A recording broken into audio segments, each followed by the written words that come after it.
In 2017, hackers broke into a Saudi petrochemical refinery's safety system, the very system designed to prevent explosions and toxic gas releases. The attack was designed to disable it completely. The only thing that saved the plant was a bug in the malware itself. The equipment targeted was a Triconex safety instrumented system, the same type used in oil and gas refineries around the world.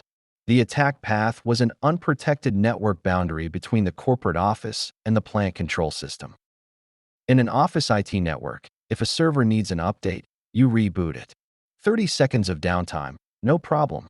In an industrial plant, a 30-second controller outage can trip a crude distillation unit, trigger emergency shutdowns across the entire plant, and cost hundreds of thousands of dollars to restart safely. This is why you cannot simply drop an office firewall into a plant network and call it protected. OT security has completely different rules. Every industrial facility has a layered network architecture called the Purdue reference model. At the bottom, level 0, are your physical sensors and valves in the field. Level 1 is your PLCs and safety controllers. Level 2 is your DCS and SCADA systems, the operator HMI. Level 3 is your site operations layer, the process historian, engineering workstations. Above that is level 4, the corporate IT network. And at the very top, the internet. The firewall's job is to enforce strict boundaries between these levels so that a threat entering from the top can never reach the control systems below. Not all firewalls offer the same protection. A basic packet filter firewall checks only the source address, destination address, and port number, like a security guard who reads only your badge number but never looks inside your bag. A stateful inspection firewall tracks each network conversation and blocks unsolicited connections. A next-generation firewall adds application awareness and intrusion prevention. But none of these are enough for an industrial network. They are all blind to what is actually inside the industrial protocol commands. Here is why standard firewalls fail in OT. Modbus TCP, the most common industrial protocol, runs on port 502. A standard firewall sees port 502 is permitted, so all Modbus traffic passes through unchallenged. But inside that Modbus packet, there are completely different function codes. Function code 1 is a read command. Safe, it only asks for a sensor value. Function code 5 is a write command. It can close a valve, stop a motor, or override a safety set point. An ordinary firewall cannot see the difference. An industrial deep packet inspection firewall opens the packet, reads the function code, and enforces the rule. The historian is allowed to read data from the DCS, but it is never allowed to write commands. This is the critical difference.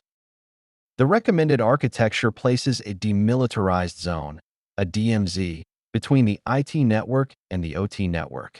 2 firewalls, 1 buffer zone in between. Inside the DMZ lives the process data historian, the OSIsoft PI server that collects process data and sends it to corporate dashboards. The historian pulls data from the DCS through the inner firewall. It sends reports to the corporate network through the outer firewall. At no point is there a direct connection between the internet-facing IT network and your control system.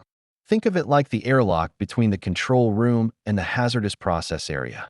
The outer door must close before the inner door opens. No direct path through. For the most critical connections, safety systems, power grid substations, nuclear facilities, even a 2-firewall DMZ may not be enough. This is where a unidirectional security gateway, also called a data diode, is used. It is a hardware device where data can only travel in one direction. There is no return path, physically. No software rule can be misconfigured or bypassed because there is no wire going back. In your plant, you install check valves every day, a valve that allows fluid to flow one way and physically blocks reverse flow. A data diode is exactly that concept, applied to network data. Industrial firewalls use a whitelist approach, the opposite of most IT firewalls. Instead of blocking known bad traffic and allowing everything else, OT firewalls block everything by default and allow only what is explicitly approved. A typical rule set: Allow the historian in the DMZ to read Modbus registers from the DCS. Read commands only from the historian IP address only, on port 502 only. Block any Modbus write command from any DMZ device. Block all direct traffic from the corporate IT network to the DCS. Allow the engineering workstation to connect to the DCS only during approved maintenance windows. This is the same logic as a lockout-tagout procedure. Everything is isolated by default. The most common firewall mistake in OT networks is using an IT firewall that fails open, meaning if it crashes, it allows all traffic through. In OT, this is catastrophic. The second mistake, rules open during commissioning and never closed. Temporary vendor remote access that stays permanently open. This is exactly how the Triton attackers reached the safety system engineering workstation, through a vendor access path that had never been properly controlled. Third, running no OT protocol awareness at all, allowing any Modbus traffic because port 502 is listed as permitted. Fourth, no monitoring. A firewall with no one reviewing its logs is a locked gate with no one watching the camera. The global standard that governs all of this is IEC 62443. It defines your plant as a collection of zones, logical groups of assets with similar security requirements. The connections between zones are called conduits, and every conduit must have access control enforced at its boundary. That enforcement point is your firewall. In North America, electric utilities follow NERC CIP, which defines electronic security perimeters with the same principle. For oil and gas, IEC 62443 is the reference framework.